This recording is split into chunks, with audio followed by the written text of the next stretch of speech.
Okay. Okay. Thanks for joining me so much.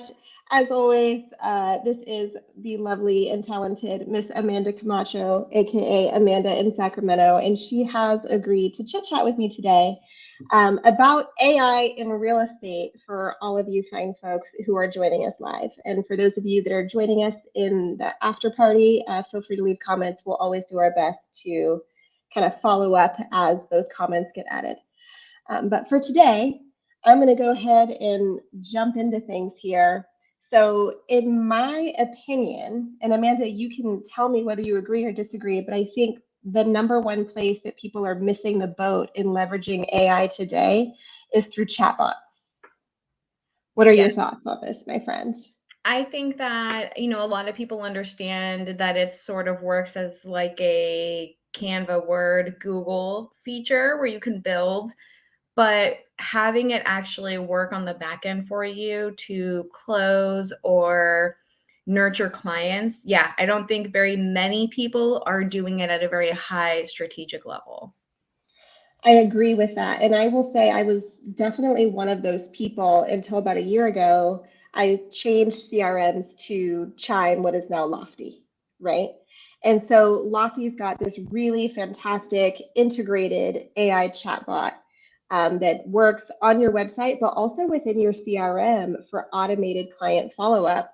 And I think that's the golden ticket for us right now. How many times do we go back on our prospecting efforts in review for the year and we find, oh my gosh, whatever happened to that guy? I mean, I know he was hot and heavy for like 3 or 4 months, and then he just never bought a house. We lost touch. I don't know what happened. Good old Anna from Lofty has never let that happen to me since. Like always, always, always on the ball with staying top of mind. She'll follow up via text. She'll follow up via email. She'll follow up by reminding me to follow up. Uh, Yeah. which is huge. And I think that's what we all need. So, for those of you that have absolutely no idea what I'm talking about, there are step by step instructions on this slide. I'm going to be sending the slides out to anybody who registered for this event.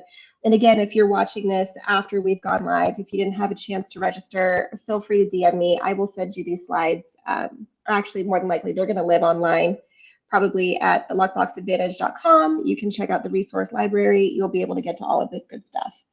But I do think that this is where we need to be.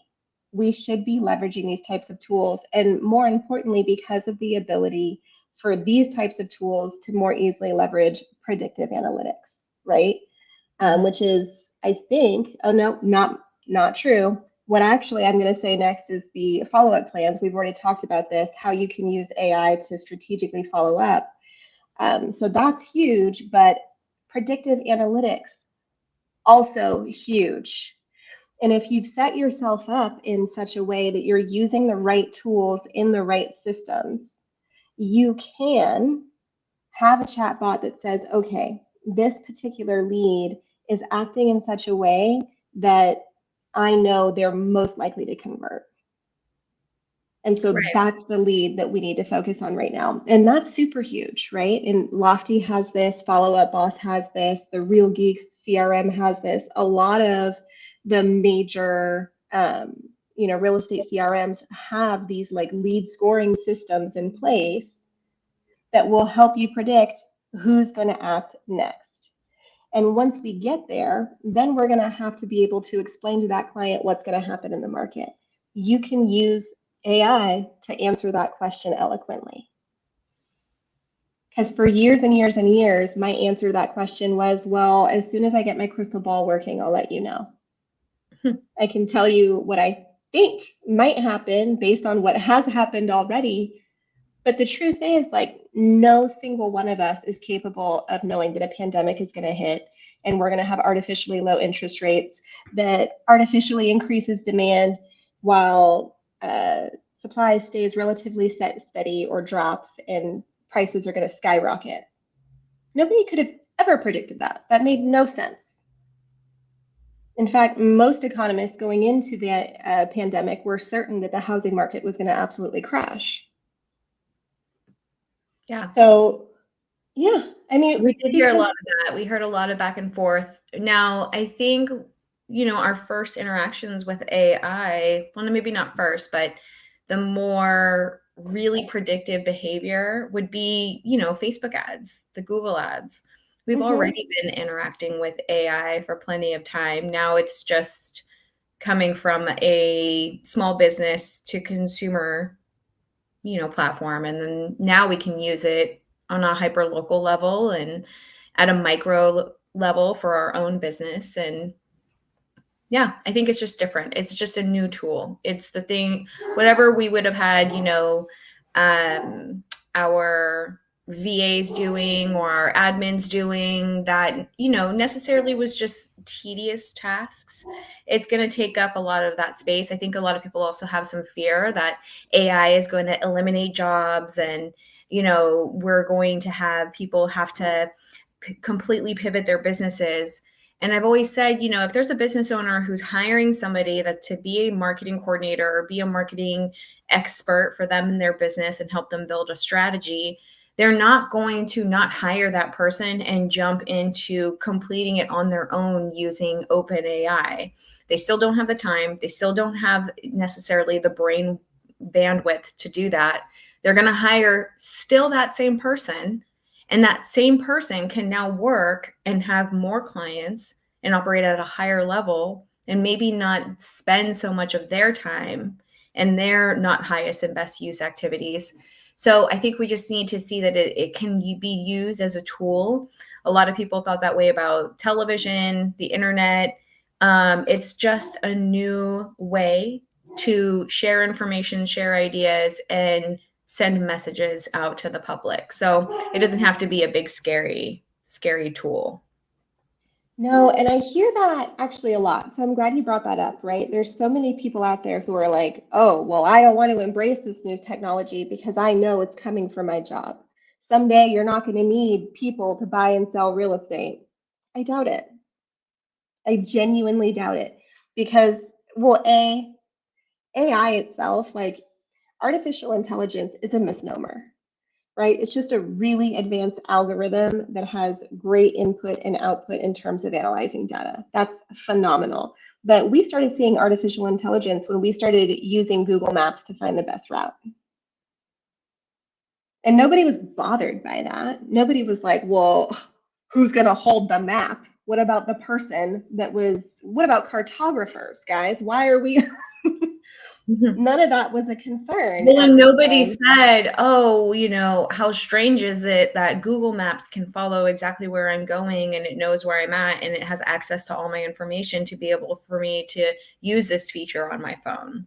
Nobody thought of it like that until they started getting targeted with ads. It was really when, Yeah. Anytime you drive the past a puddle, information your became phone's like, profitable. yeah. Yeah. But to be completely fair, I heard a story that Kaiser actually had a partnership, and this is just, don't fact check me, but Kaiser has a partnership with streaming services like Netflix, say. So whenever somebody pauses their Netflix, every 12 minutes for about 2 minutes and then comes back to their show, and say they're a male, about 46 years old, Kaiser now knows to possibly send that client that they have based off of their streaming algorithm messages that maybe they should get their prostate checked. Maybe it's time to visit the doctor. So let's, Really? let's be fair. By the time we get access to this type of technology, Yeah. it has been well ingrained into our world. It's nothing really new in my mind. They've just No. adapted it to where now they can, make money off of it at a local consumer level. It doesn't belong now to military and big corporate. It's used enough now. It's filtered enough down enough now, and they've got what they needed from it enough now that we can all use it. Yeah, and I think at a corporate level, for sure, it's been around forever. And I know this to be true because I have 4 kids. And after every single kid, I got a rush of free samples for kid products. Like they know. I don't know how they know, but they know. Like I don't know if They know I'm getting Similac, I'm getting Enfamil, I'm getting new types of diapers, I'm getting this binky, that binky, right? It's just a matter of collecting the data and interpreting it the right way in a comprehensive algorithm. That's AI, right? It's not a little machine person. It's not the Matrix, right? Mr. Smith is not having its own thoughts and feelings and wanting to compete with you. It's a tool. I'm saying that because I just introduced my kids to the Matrix. Side note, it was a little bit scary to them. Man, what a great movie that was. It was. It's more prescient today than it was, Mm-hmm. 20 years ago. The kids. Total side note. In any case, the fact that we have the ability now to process all of this data, all of this information in a super fast format that allows us to make real-time data-driven decisions, that's the gold. And so for me, predictive analytics is going to be huge for guiding my investor clients, for guiding my first-time homebuyers who are terrified of buying at the right time, whose parents bought for the first time in 2005 and then lost their hats in 2006, right? Those are the people that I want to be able to show all of the data in a meaningful way to help them make the best possible, most informed decision. And for me, Amanda, you know this about me. I love Excel. I love it so much. So I did put together a beginner's guide for generating predictive analytics using Excel. Most of us probably already have Excel. It's not something you need to pay extra for. It is a little bit cumbersome. This is a 4-page guide. I didn't realize how much energy it took, but but I tried to break it down as step by step as possible such that you can gather data from your MLS, from your local tax record, from even your chamber, right? You can gather all the data, anything that you want to be able to make a defining factor in your analysis, you can throw it into a spreadsheet and then give Excel instructions on how you want it to be processed.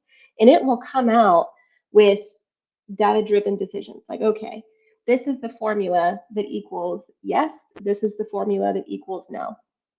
And being able to have that definitive data when you're presenting an option to your client, to me, is very, very powerful. And I think that's what's going to really set the tech-driven agents apart from maybe some of the agents that are resisting this type of technology, right? It's just the ability to provide that extra level of consultation that, quite frankly, most agents are not able to provide yet because they haven't jumped onto this bandwagon.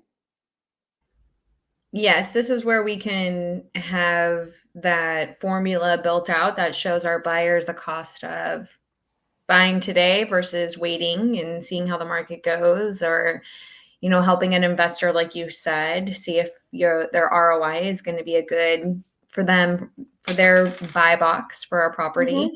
Whatever you need to help just answer those questions and remove those hesitations, things like this, because it's not just your opinion. You can show them actual reports and data that they can hold on to, and then they can take it and show it to somebody else. And that's also really important too, is that they have to have tangible evidence of the plan, because if they don't, they share information and they talk about it with their friends or family, maybe with another person in the industry. And if they're just reiterating what you said and they can't say it quite right, and someone's like, that doesn't sound quite right, are you sure it's not supposed to be like this? They can say, no, here's the report, here's the data, here is how we factored it down. And then it just helps your client feel more secure about having other conversations about their decisions, because people don't really want to be making moves really just trusting you wholeheartedly. That Mm-hmm. that is very unsure. They don't know. When you can have your client have all of the pieces of the puzzle and the information they need where they trust themselves with making that decision, that's when you eliminate a lot of the issues that pop up during our transactions that we have. I mean, that's a fact, right? And I think it's that uncertainty that leaves people wondering, like, did I make the right choice? Mhm. Mhm. Right? When you see people get cold feet in the 12th hour, it's because they didn't have the data they needed to feel 100% confident that they were making the right decision. And this is really our way, like, this is our socks. There's no cold feet in this world because they have all of the information they could possibly need, along with like step by step analysis of how to interpret that information. And I think we do mess up there a lot as real estate agents, right? So we can get all the way to point A, but we don't get them quite to point B. And we'll say, well, the average days on market is this. The average price per square foot is this. The average sale to list price ratio is this. And all of that is quality information. And for us, we're able to process that information and understand what it means in terms of our future investment. But to a consumer who doesn't look at these numbers every single day, those are just numbers, right? Like if you say, well, gosh, we only have 15 days of inventory on the market right now. To us, it's like, holy cow, what a seller's market. To a consumer, it's okay, there's 15 days. That doesn't mean anything. In a consumer's mind, maybe that means I have 15 days to decide if I want to buy this house or not. Right.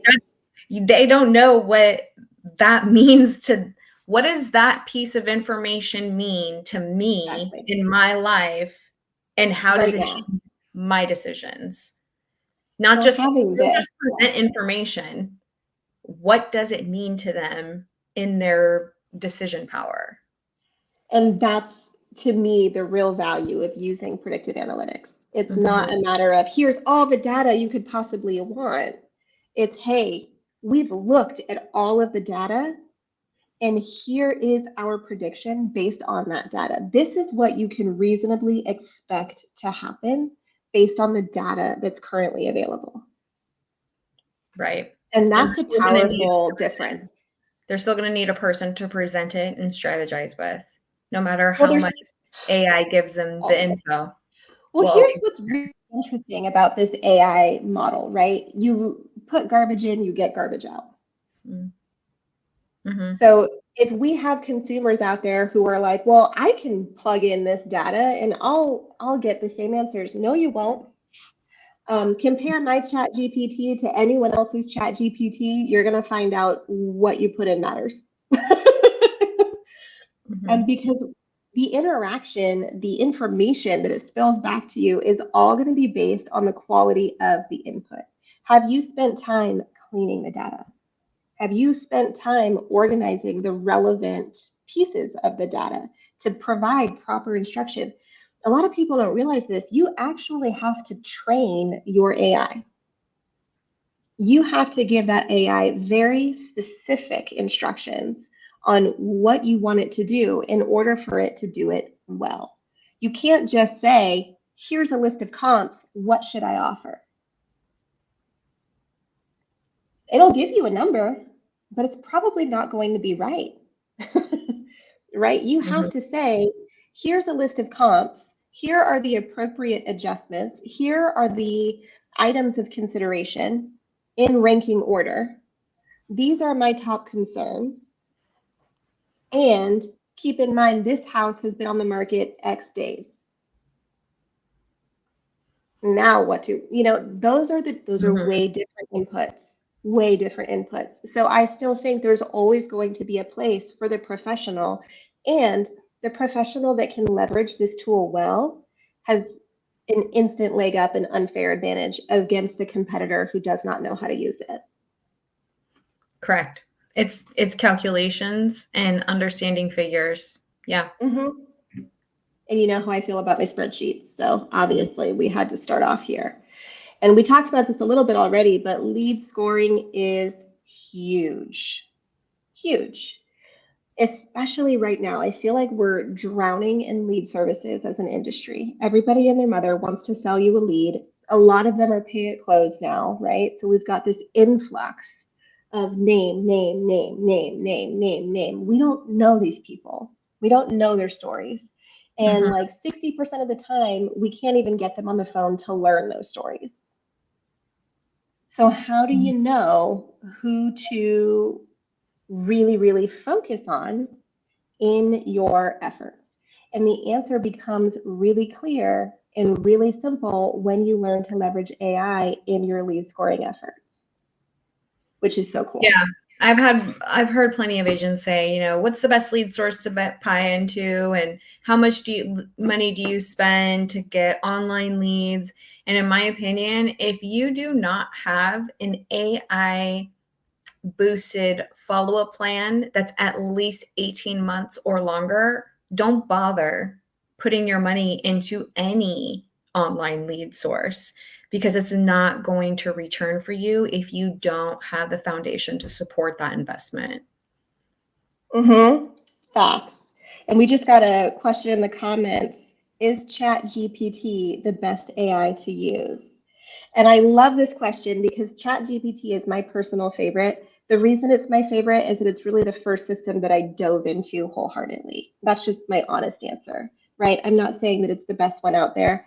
What's really cool about ChatGPT that it is an open AI, meaning you can have access to that technology to leverage it in your own platforms however you choose, which is incredible. Now, for somebody who's not super tech savvy, I don't know that I would recommend that model, right? There are plenty of plug and play options out there for specific tasks if you are looking for something as a novice, right? If you're looking for a lead scoring system, I probably would not recommend that your average agent go out and learn how to manipulate OpenAI to build a bot to score your leads.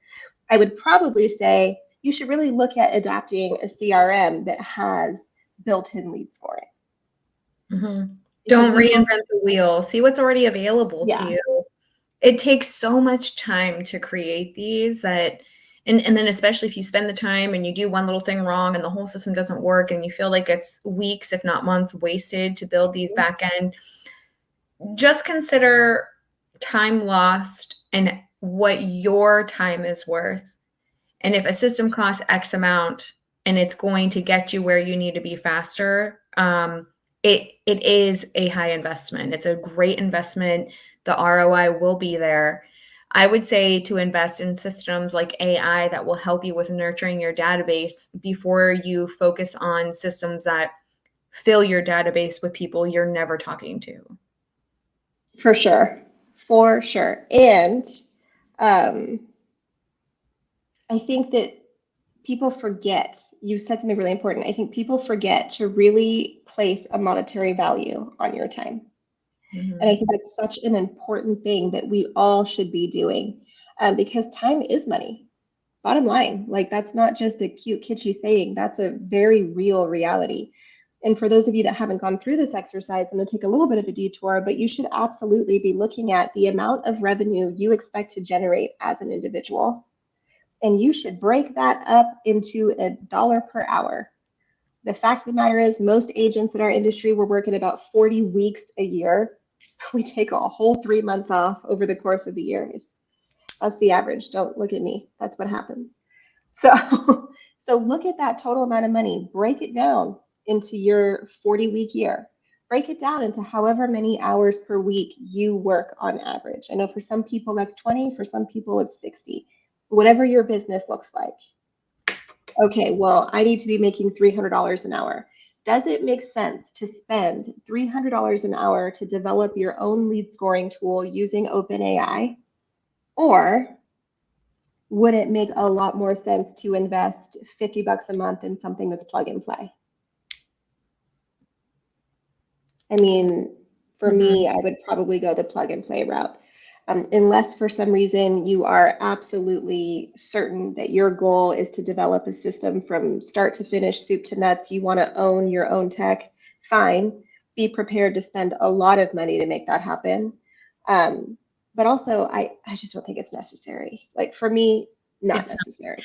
Because the consumer has no idea that it's your tech versus other tech. They're just receiving the message. So who cares if you own it, if you plug it, as long as it works and it does what it needs to do. It has to quit being about us and what we want and how we want it, and all about how our consumer just needs to get it.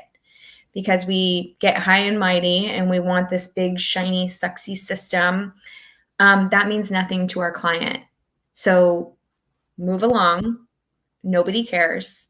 what your Yeah. chonies look like. Continue on. And that's the fact, right? So they say the golden rule is to treat other people how you want to be treated, but the platinum rule is to treat people how they want to be treated, right? To understand that the consumer just wants something that is simple and functional. Mm-hmm. Very few consumers out there are looking for flashy. That's not what they want. They want to be able to understand it the minute they log in. They want to be able to get there, get the information exactly as they wanted it with very few barriers or hurdles to the finish line. Like, think of how easy it is to find what you need on Amazon. I love Amazon. Your website, your hub where your potential clients come to you for what they need should feel as easy as getting what they want when they need it on Amazon. Mm-hmm. Can I get it right now? Can I get it by tomorrow? Instant gratification and easy accessibility, hopefully by keyword searching would be great.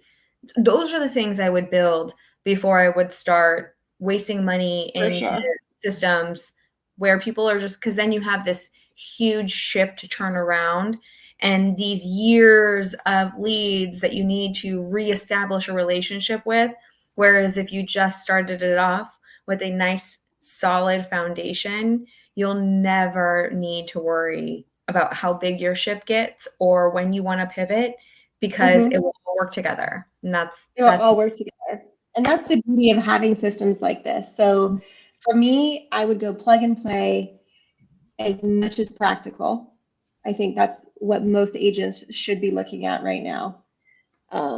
Although, again, I'm a hypocrite because I absolutely love my chat daddy, which is what I call my chat GPT. Some ladies need a sugar daddy.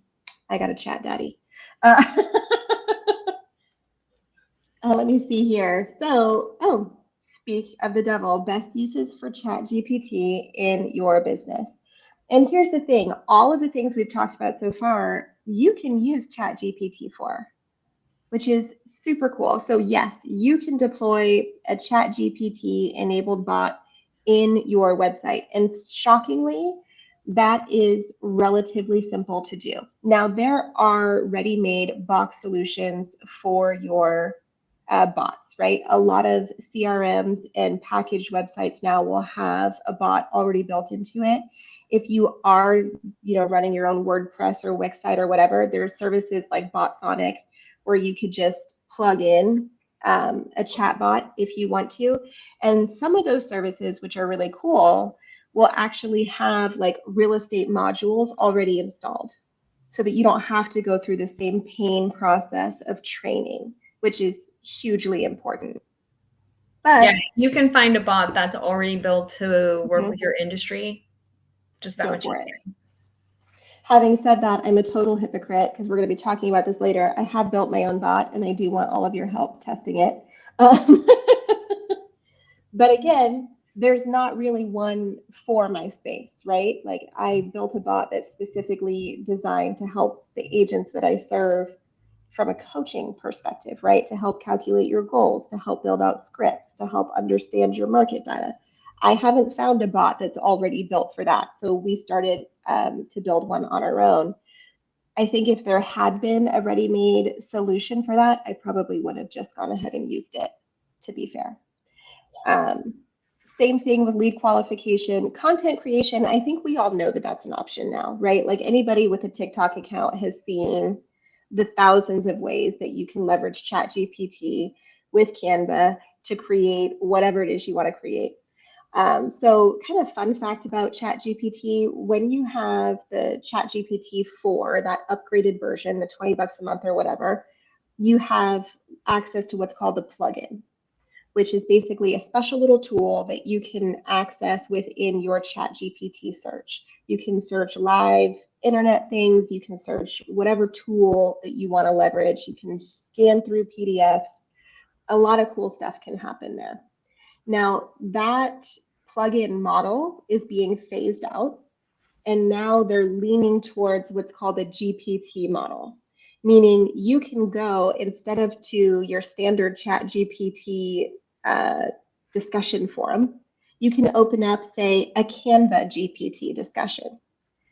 And you can say, build me a presentation about 123 Main Street. Here's all of the data that you need. Ask me questions if you need anything else. And instead of answering your question with a description of a presentation, like a standard ChatGPT module would, it will actually open up Canva with a ready-made presentation that you asked for. Mm-hmm. That's the power of AI. It's things that you would have done anyway. Mm-hmm. And again, if you're the type of business owner who would never have done this and you're always going to have your admin and your VA or your marketing team take care of this anyway, it's just a tool to make their job easier. The people are still going to be needed. And so, and it's especially individual agents with admin support or TC support or VA support. This is just how to get those questions of, can you service me in a professional way? Are you a professional? Do you have the look of what it takes of other people that I'm seeing online? It's just your online presence and it's your reputation that's most important. So I think utilizing AI to make sure that you are presenting yourself the best way possible, that's not a bad thing. And I absolutely love what it can do for you. Absolutely. I think I'm going to scroll here because I know that I put some other case uses here.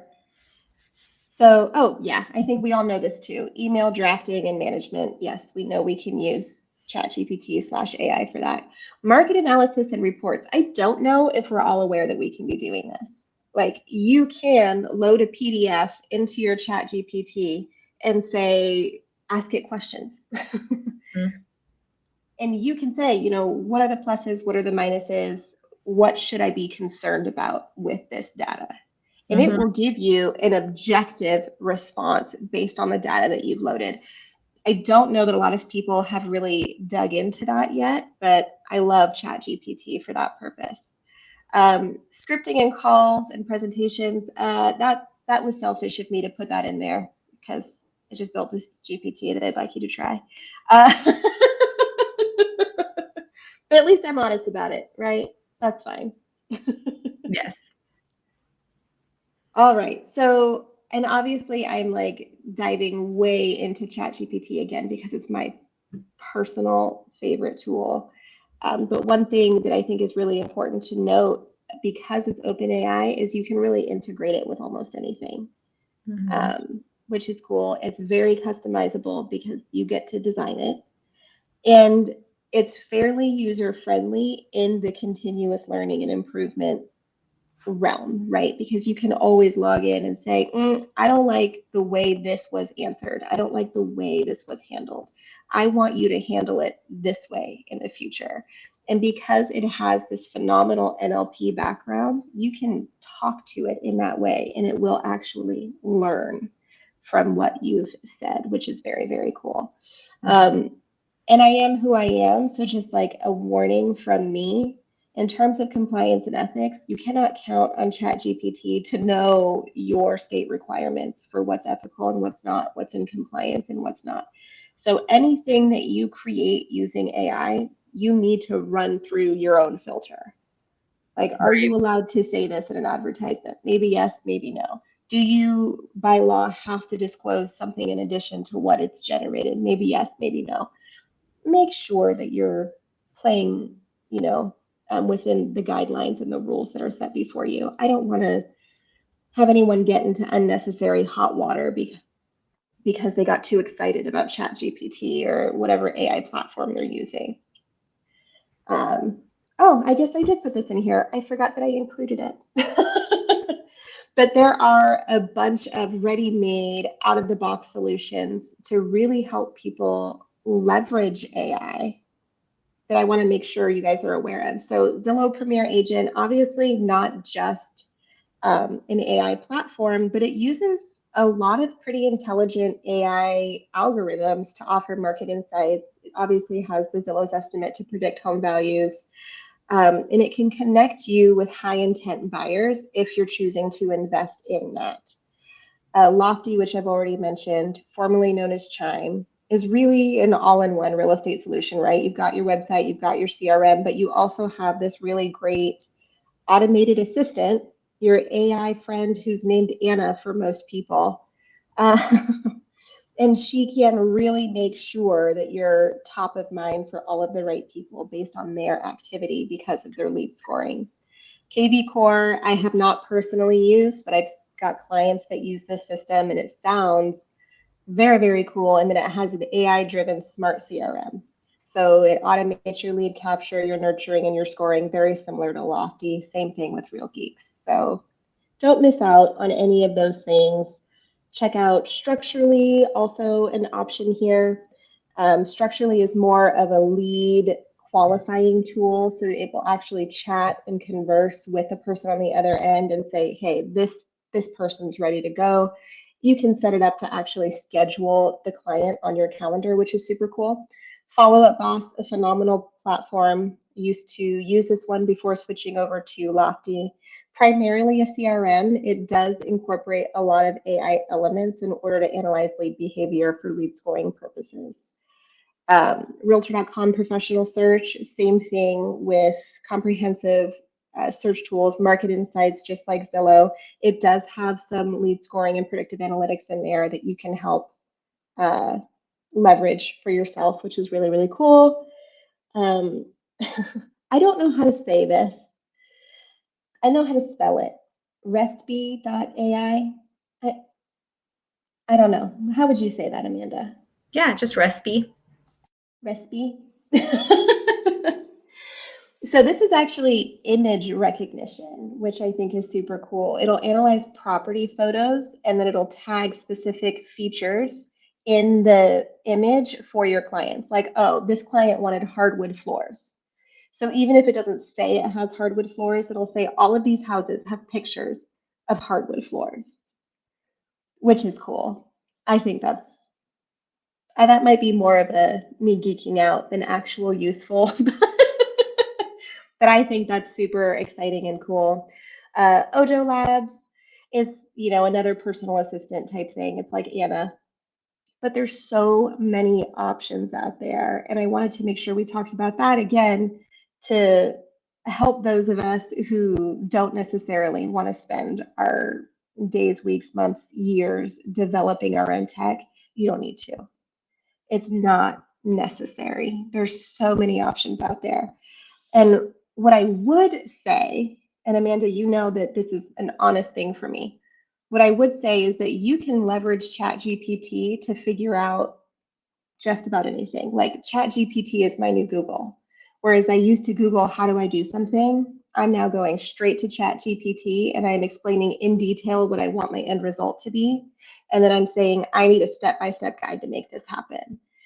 You can easily go into ChatGPT and say, hey, I'm looking for a CRM that has great lead scoring, that has great automated follow-up using an AI driven assistant.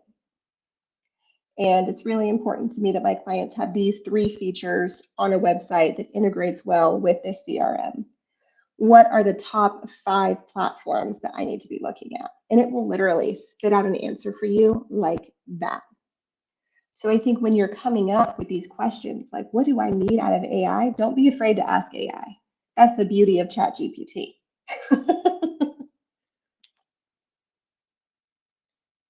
So Amanda, I'm going to ask you this question because I've obviously talked a lot. It's like a disease.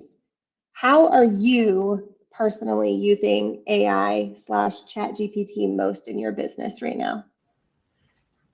Mostly I use it for strategy, for brainstorming ideas. This is, like you said, the results I need on a quick copy paste level. Definitely using it to help build scripts. What do I need to say in a video? What should I post in a video based off of producing algorithms? And then I really like it to help build out full presentations.